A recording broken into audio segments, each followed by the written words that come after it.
राजकारणामध्ये प्रस्थापित घराणे हीच प्रस्थापित होत चालले आहेत. म्हणजे विस्थापितांना प्रस्थापित करण्याची कोणाचीच भूमिका नाही आहे. महाराष्ट्रामधलं राजकारण पाहिलं तर बेडूकुड्याचं राजकारण आहे.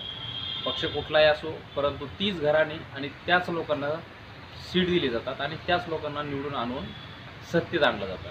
मग यात सामान्य माणसांनी, सामान्य कार्यकर्त्यांनी पक्षासाठी केलेलं काम यासाठी यांनी काय करायचं? यांनी फक्त खुर्च्या उचलायच्या, सतरांच्या उचलायच्या, चटाया उचलायच्या, झेडे धरायची आणि साहेब तुम आगे बढो, हम तुम्हारे साथ आहे, एवढीच भूमिका बजवायची का?